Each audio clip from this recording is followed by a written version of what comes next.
We are continuing in this book, Daily Abundance. And yes, I am open and receptive to daily abundance every single solitary day of my life. I am looking forward to the manifestation of God's abundance in my life. I'm looking forward to increase, abundance, overflow, and more than enough. Give me a thumbs up, give me a high five, give me a heart if you are looking forward to your daily dose of abundance, if you're looking forward to abundance every day of your life. Well, we're looking at day number 27 on page number 37 in our book, Daily Abundance. And we are reading our scripture today, which is Jeremiah chapter 17 and verse number 7. Again, that's Jeremiah. He's in the Old Testament. He's known as the weeping prophet. He was a great prophet, Jeremiah. He wrote the book of Jeremiah and is also accredited with writing the book of Lamentations. All right, so we're looking at the book of Jeremiah. He was considered a major prophet because of the amount of writing that he did. Again, that's Jeremiah chapter 17 and verse number 7. Blessed is the man who trusts in the Lord and whose hope the Lord is. So we're going to say blessed is the man, blessed is the woman, blessed is the child, blessed is the person that trusts in the Lord and whose hope the Lord is. All right, and our affirmation for today is God is the source of my limitless supply. Come on, affirm that with me, that God is the source of my limitless supply. Affirm that again. God is the source of my limitless supply. One more time for the subconscious phase of mine. God is the source of my limitless supply. Your supply is unlimited because your source is unlimited. Can I say that again? Your supply is unlimited because your source is unlimited. When you're depending on a resource, then there are limitations. But when God is your source, your supply is limitless because your source is limitless. And so since God is my source, that means that I have limitless supply. And our scripture for today, again, Jeremiah 17 and 7, our affirmation, God is the source of my limitless supply. And our topic for today is who's your source? Yesterday we asked you who's your provider. Today we're asking who's your source? Well, we're going to deal with some words today. And I like it when I just give you the points right up front. And that way you can just kind of have them and work with them. And so our points for today are independence, pulley point number 1. Pulley point number 2 is dependence. And pulley point number 3 is interdependence. All right? Again, pulley point number 1 is independence. Pulley point number 2 is dependence. And pulley point number 3 is interdependence. I'll give it to you one more time. Pulley point number 1 is independence. Pulley point number 2 is dependence. And pulley point number 3 is interdependence. Pulley point number 1. Independence is a fallacy. Let me just say that. There is no such thing as independence. Independence is a fallacy. It is a goal that you will never, ever achieve. You will never be independent. You will always be dependent on God and be interdependent with other people. Can I say that again? Independence is a fallacy. You will never be independent. You will always be dependent on God as your source and in interdependent relationships with other people. I'm going to say that one more time because I know this has kind of just hit you right in the gut. Bam!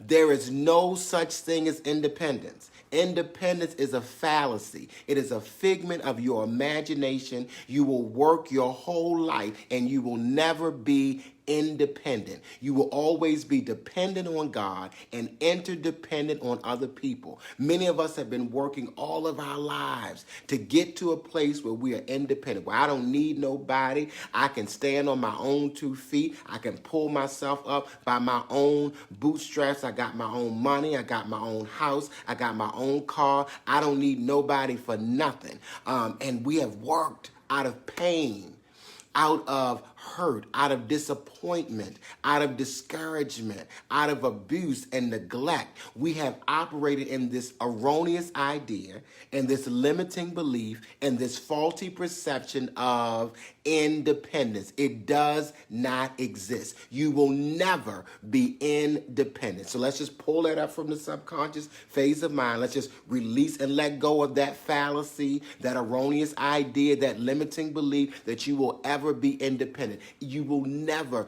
be independent. You were not created to be independent. Can I say that again? You didn't make yourself. God made you. You are made in the image and likeness of God, and God never created you to be independent. In the very beginning, when Adam was created, he was created with the animals. He was created to be in relationship, to be in partnership, to network, to collaborate with others. And when that relationship with the animals was insufficient, it said it is not good for man to be alone. Alone means all one. Can I say that again? If you look at the word alone, in the word alone is the word all one. That you were not meant to be self-contained. You were not meant to be alone. No man is an island. No woman is an island. No child is an island. You will never be independent. So as long as you're fighting for independence, you will be fighting a losing battle. You will never be independent. As long as your goal is independence, it is a goal that you will never reach, that you will never achieve, because you were not created to be alone or all one or self-contained. You were created to be dependent on God and interdependent with other people. Give me a thumbs up, give me a high five, give me a heart if y'all working with this. Come on, because I had to work with it this morning. There is no such thing. We have been taught that the goal of adulthood is to be able to become independent. And we're teaching people this lie, this erroneous idea, this fallacy that you can be independent. You are dependent on God and interdependent on other people. I will never be independent. You will never be independent. We will never be independent. We will always be dependent on God as our source and interdependent on other people as resources. Give me a thumbs up, give me a high five, give me a heart. If you processing that this morning, I know it may be different than what your mama told you, what your granddaddy told you, but I'm telling you the truth today so that you can be free. You will never be independent. It is a hope, it is an exercise in futility to even try to be independent, especially where we are now. We are in a two energy. We're in 2020, people, wake up. We are in 2020. Two is a number of partnership, networking, collaboration, working with people. We've ended marriages with the idea that we were going to be independent. We've ended friendships and relationships with this idea that we were going to be independent. We have quit jobs and dropped out of school with this idea that we're going to be independent. We have gone to school and got degrees and started our own businesses with the idea that we were going to be independent. And I'm telling you, for you to experience the abundance of God in your life, for you to experience increase, abundance, overflow, and more than enough, it is imperative, it is essential, it is required for you to let go of this erroneous idea of independence. And every time we think we are independent, guess what? We need depends.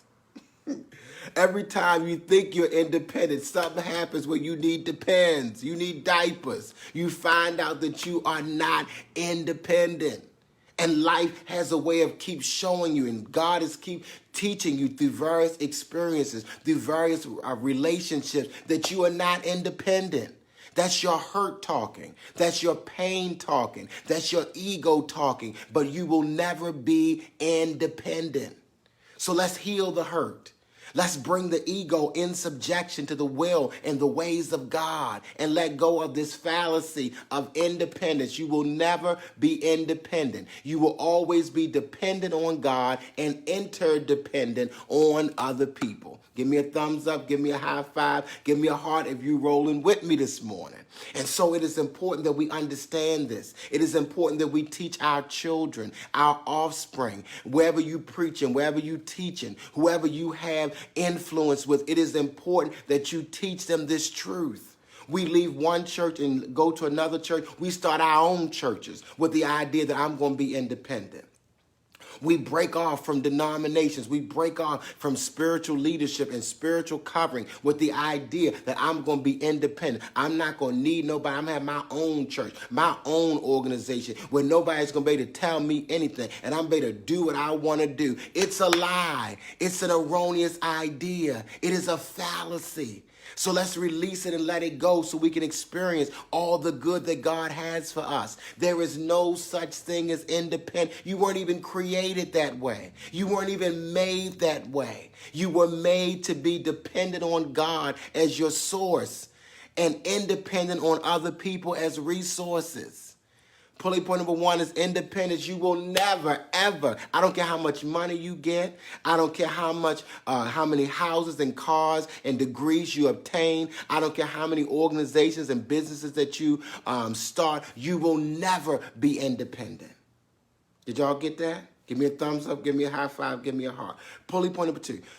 You will always be dependent on God as your source. Elijah, in the midst of the famine, he was not independent.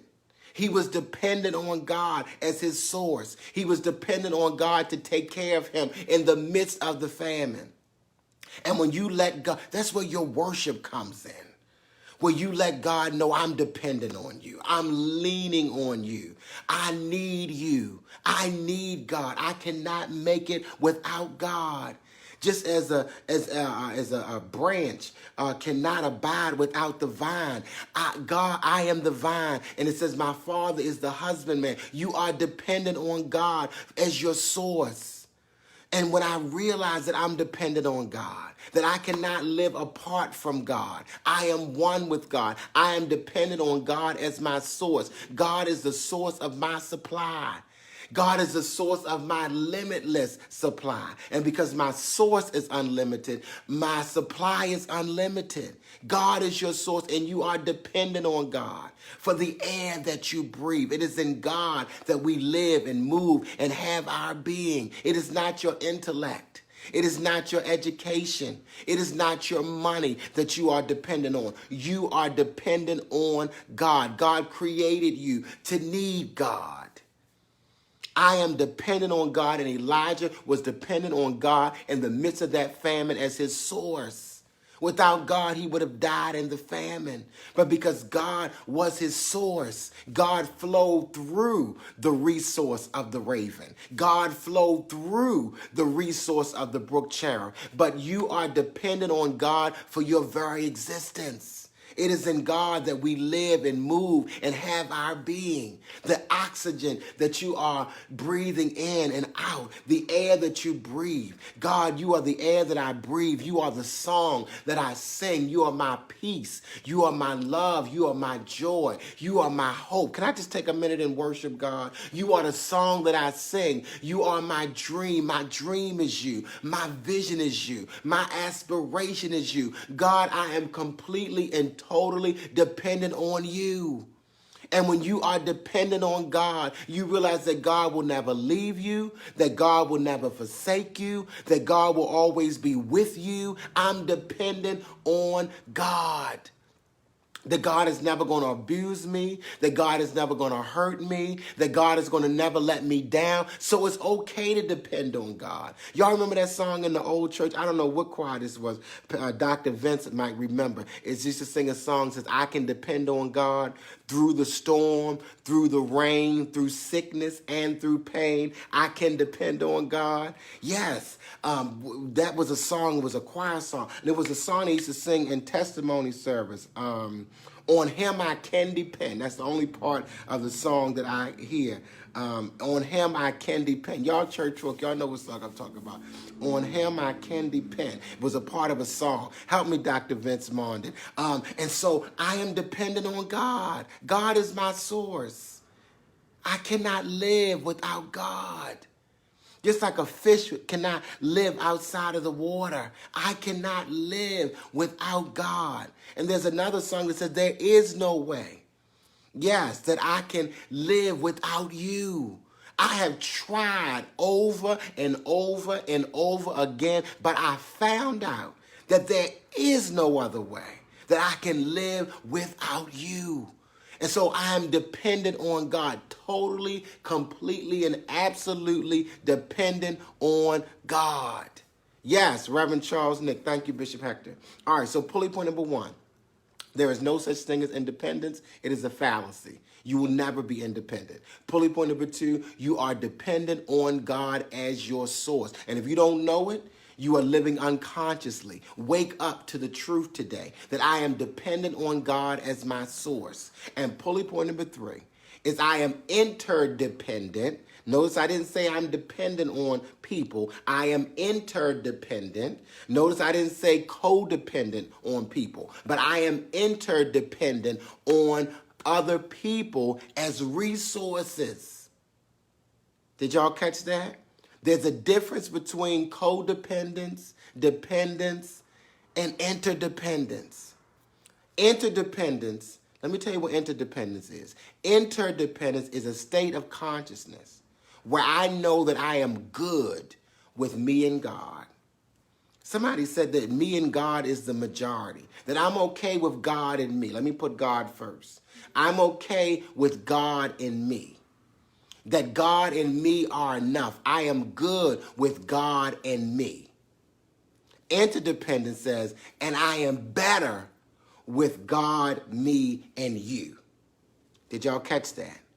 Interdependence says, I am good with God and me. I am better with God, me, and you. Let's try one more time. Interdependence says, I am good with God and me. I am better with God, me, and you. Did y'all catch that? Give me a thumbs up, give me a high five, give me a heart of what interdependence is. I am good with God and me. I am better with God, me, and you. I'm only dependent on God for my survival and my existence. But I can live a better life, a healthier life, a more fulfilling life with you in it. I am dependent on God. And I am interdependent with you, meaning that I see you as a resource. Interdependence says, I've got something to give you and you got something to give me. We are interdependent. We are interconnected. I'm good, just me and God. God and me are enough. If God be for you, who can be against you?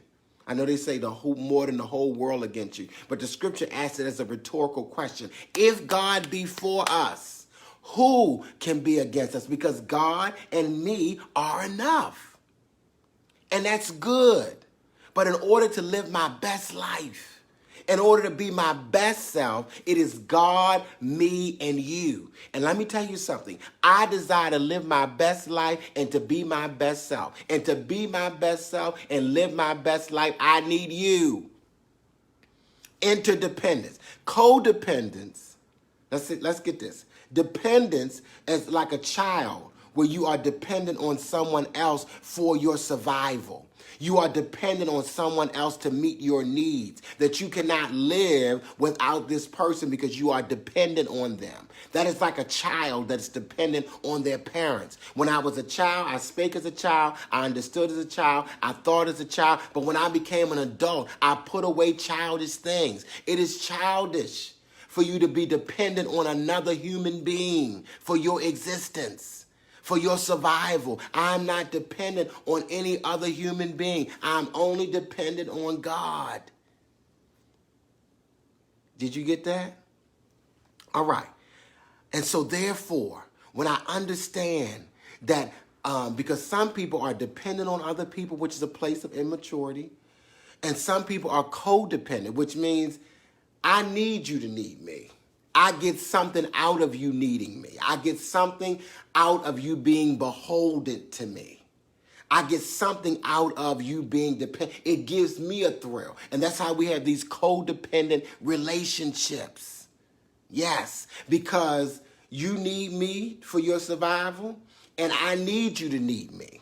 And so therefore, I'm going to try to keep you dependent on me because I need someone to be dependent on me, because then that makes me feel good about myself. That is not interdependence. That is a codependent relationship where the person is dependent on you for their survival and you need them to need you. And so that codependency, y'all are feeding off of each other's issues. You are feeding off of each other's issues. I'm going to say it one more time. You are feeding off of each other's issues. And that's why it's a toxic relationship. That's why it's an unhealthy relationship, because the person is dependent on you or you dependent on the person, and there's a person in the relationship that needs the person to, and every time the person tries to get ahead or advance, the other person sabotage or discuss, because I need you to be dependent on me. No, I don't need you to be dependent on me. I need you to be dependent on God. I need us to be interdependent, which means that there is a blessing in you being with me, and there's a blessing in me being with you. It is a win-win. It is a mutually beneficial relationship. All right? Did y'all get all the points? Pulley point number 1, independence. There's no such thing as independence. Pulley point number 2, you will always be dependent on God as your source. So you might as well wake up and recognize it, be conscious of it, and live your life in that understanding. And pulley point number 3, you were created to be interdependent, not codependent, but interdependent on other people, where both parties are blessed, where you are resources. You understand that God is the source, and that we are resources that God flows through for us to be able to bless each other. I'm going to close with this story. If you got to go, I understand. But I got a juicy story for you. Let me tell you how I learned about dependence. I was 7 years old, and my mother said, I want you to do the dishes. That was part of my chores, that I had to do the dishes. And she said, Darrell, I want you to do the dishes. And for that day, even though I had done the dishes many days before, that day I didn't feel like doing the dishes. So I said, Ma, I don't want to do the dishes. And she said, as long as you live in my house, that you will abide by my rules. And she said, and if you cannot abide by my rules, you cannot live in my house. Give me a thumbs up, give me a high five, give me a heart if you ever heard that speech. Give me a thumbs up, give me a high five. She said, if you cannot abide by my rules, you cannot live in my house. So I said, okay. It just seemed logical to me. It made sense. So I went in my room and I started packing my suitcase, and I started packing up my things. And I went to the door, had my hat and my coat, and I had my suitcase, and I was all ready to go. And I was like, bye, Mom. She was like, where are you going? I was like, you said if I can't abide by your rules that I couldn't live in your house. So since I don't want to abide by your rules, I'm packing up my stuff and I'm going. She says, oh, okay. She said, but that hat and that coat you got on, that's mine. I said, oh, okay. She said, you need to put that back. And so I went back to put the hat and coat back in the hat. She said, no. The suitcase you have with all those clothes in it, those are mine too. I was like, okay. So I went back and took the suitcase. And then I went to the door, and she said, where are you going? I said, I told you I don't desire to follow your rules. And so I'm leaving. And she said, but the clothes you got on right now, they mine too. I said, my clothes? She said, yes. And so I went in and took my shirt and my pants off. And so I went to the door in a T-shirt and my drawers and socks.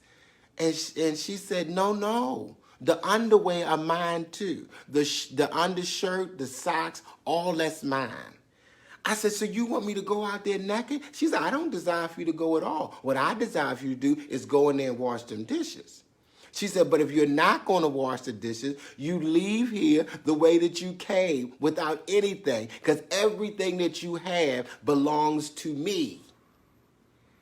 And when that reality hit me at 7 years old, I put back on my clothes, I went in the kitchen, and I washed the dishes.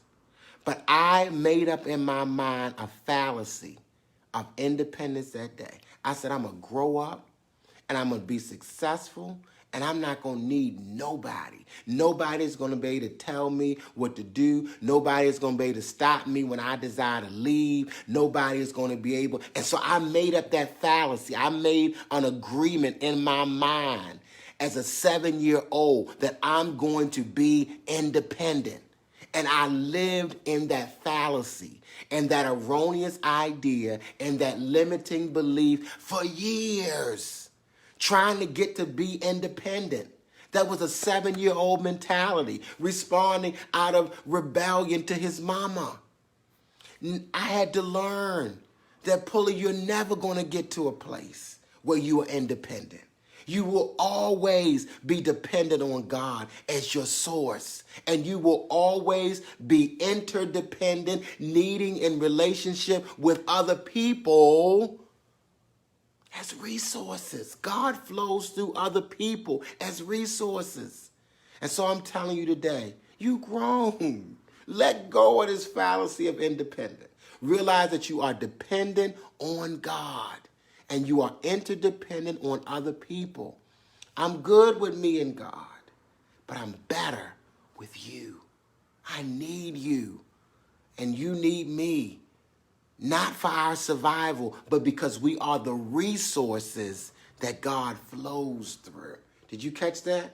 When it says, I need you and you need me, the reason why we need each other is because God flows through us as resources.